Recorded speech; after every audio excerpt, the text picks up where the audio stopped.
Well, we talked about this the other day. I think this team is 2 to 3 years off with A, B plus at the worst draft picks, as well as um, going out and getting free agents. This is not going to be a slow build. So either you got to trust that this regime is going to be able to take that build and see it all the way through and make those type of decisions along the way and develop the talent. Or if you bring in someone else, are they there just as a quick fix, and then you're going to have to hire someone after them? I mean, this becomes a vicious cycle for an organization that since the 90s, and with the exception of maybe a couple of coaches in Schwartz and probably I would say in Caldwell, it's just been a disastrous pick after one after the other after the other after the other. And what is your confidence that all of a sudden it'll get fixed because you bring in a coach? I'll go pick the greatest coach on the planet. Yep. It's going to come down to more than just that. So with that, I yield my time. Well, Herman, it's coincidence. You were there for the last win, right? The last playoff win. What do you think has happened? I mean, you've been here for the whole part of the whole thing, right? What do you see Right. has transpired over these years? You have to have leadership on the field at all times, on the offensive side, the defensive side, the special team side. And within there, you got to have playmakers. You got to have playmakers on offense. You got to have playmakers and disruptors on defense. You got to have scoring opportunities both in the return game for field position and or scoring points and putting a threat on your team. Or you have to be able to come away with points anytime you cross the 50. If you don't have those dynamics at play, I mean, you need that. We had that. If you want me to start picking apart our guys, yeah, when Mel Gray was in special teams, yeah, he was a threat to take it all the time, and he would become, before there was Devin Hester, there was Mel Gray, Detroit Lion.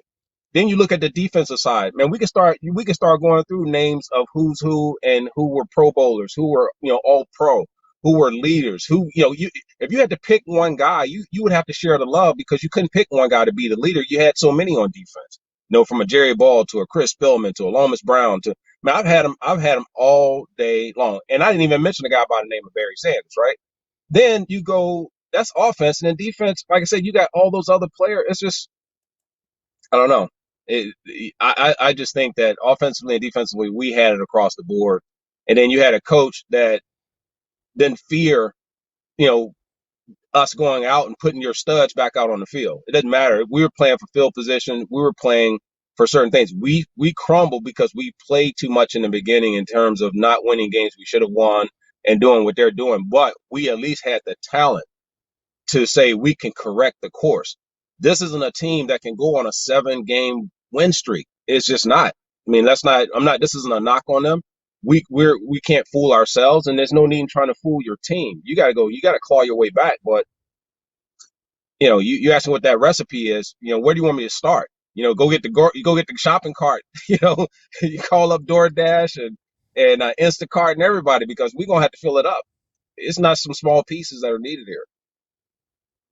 Do players watch the coach do his press conference? Well, back then, no. Now, yeah, because they're looking for fire they're looking for support. They're looking for the early compliment, pat on the back, or they're looking at the reason why I want to throw my hands up and say I don't like something over here because that person threw me under the bus. It's a the coaching part of it at the end. The real anger, the rage will come out in the emotional side, but the real thoughts of what they're thinking, you're never getting because that's reserved for us in the locker room.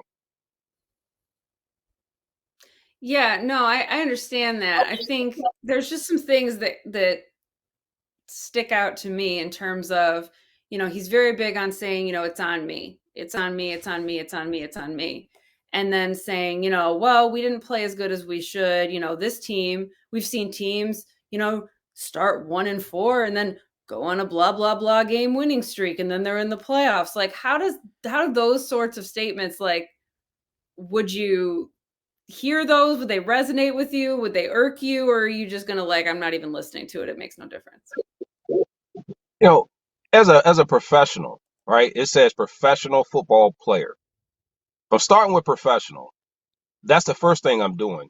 We know where the accountability is. It's for me to go in and work out, what did I do right? I'm grading myself. I'm looking at, did I do my part? And then also where can I get better? As coaches, you're looking at when you go in and you throw out those phrases, they go in one ear and out the next. I don't think the media at this point takes it very serious. When you go, hey, you know what? That's all on me. No, unless it's all on you, it's not all on you. If it's on you as a coach to prepare and to get them ready, that's one thing. The players have to play.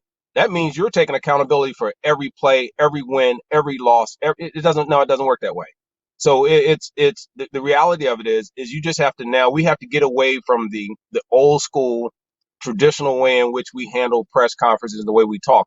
Either we talk about the substance and feel comfortable saying in transparency what went right, what went wrong, who it went right and wrong with, without them being sensitive and saying coach throwing me under the bus or doing whatever. Everybody saw the same thing. I wouldn't sit there and say as a coach, you question yourself and not say, well, this one player lost us the entire game, but to say, hey, Herman dropped a critical pass that would have led us to this, and he's a Pro Bowl player, and we got to expect more than that out of him. He's a leader. People are looking at him, so we can't have costly mistakes like that. I would agree with that. I would agree with that. But when I got to protect them and say, I don't want to say who it is, man, you telling me you dealing with fragile souls. And that's what we had because our coaches didn't have to do it. Man, if you listen, by the time I got back to the huddle, the players told me what I did wrong and I better not do it again.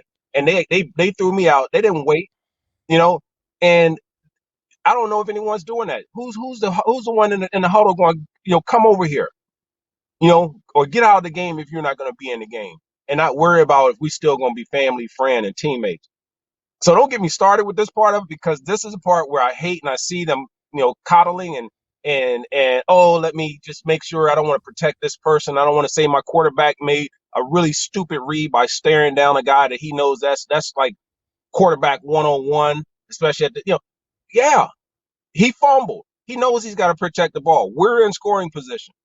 How do we win games if we leave those type of points on the board? Dot dot dot. You know, And now my meetings on Mondays are a lot shorter. I'm gonna park it there because now we don't have to sit and go through the whole thing because you can pretty much lay it out what we know we're ready Right. for. And so let's get to it. All right. So that's how I'm feeling. So maybe they need to bring me. Maybe I need to be a coach. That's what it is. I need that fire because I'm just hey, I don't care. Listen, you got to go over there and deal with that. You go over there and deal with that. And when you're ready to come back in here and be a boss and be a playmaker and make some things happen and kick that guy's butt across from you, then you can come back in here. Otherwise, you can go over there or go pack your stuff and go home. Accountability is key. Now, I was in the Army. I was in the Army for 8 years, sergeant, had my own team, squad leader, platoon sergeant. Accountability is vital, and you do your job. And when stuff goes wrong, the top takes the blame for it, and they adjust, fire, and make the situation better. If you're screwing up, you take it to the person, and you fix the problem. When you're consistently saying, well, it's on me, but you're not making adjustments and you're consistently doing it, there is an issue there. You have to solve that issue. In the Army, when you train for combat and when you're training for kicking indoors, it's called after action review. Every single time in simulation you do it. What did I do right? What did I do wrong? If I did something wrong, we're going to train on that and make sure we don't do it again. If we did something right, let's focus on how we can get it better. That's accountability. And for the lack of accountability that's taken place, or if we're inability to set someone straight because they made a mistake, you're grown men. At some point, you got to take it. That's life. That's what happens. And if people's feelings are hurt, I think you're in the wrong business here. Absolutely wrong business. No, I think Right. it's You can't just get a fascinating pat on the because back when you want.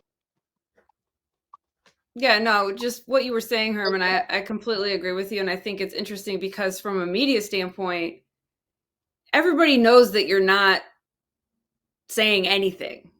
I mean, you just sit there and when you're dealing with a coach or a person and you have to go through these interviews over and over and over and over, and they say the same thing over and over and over and over. And then, like Mike was saying, you get the same result. I mean, people aren't stupid. I mean, you're sitting here, you know that you're just fluffing me. You're not saying anything. And it feels, I don't want to say it feels disrespectful. It's just irritating that you got to waste your time listening to something that really doesn't have any substance behind it. You want to hear what's actually going on. Can somebody be held accountable, whether it's a coach or a player or whatever? Are we going to make adjustments? You just want to hear something, not that the media is owed anything, but it would just be nice to hear something, you know?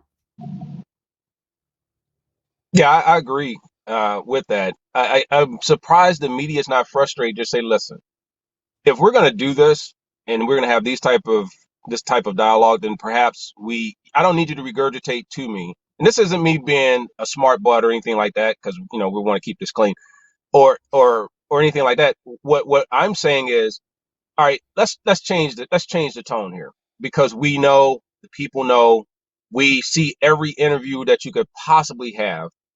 So don't worry about trying to take us down this path of, we got to clean up some things. Well, what exactly are you cleaning up? And we got to make sure on some of these plays that didn't go our way today, we got to make sure we're connecting, and we can't let the big plays get away. Which big plays are we talking about? Because you know which ones they are in mind. And I'm saying to the coaches or the players or those that are doing interviews, this is a great learning piece to show, as Mike said, accountability. If you're willing to say, listen, even if it's condemning yourself and saying, you know what, I didn't play as well. I made mistakes on the things that I know I made mistakes on, or I know that some of my teammates and I are going to have to clean up. And exactly what is that, and who did it? It's okay. So I would actually be training and teaching my players on that, because I think it holds us to a whole different account. And you're now openly saying, listen, I'm saying to you, you don't have to worry about behind closed. I'm saying, and I'm validating that I'm trying to get better this week, and I'm acknowledging my mistakes.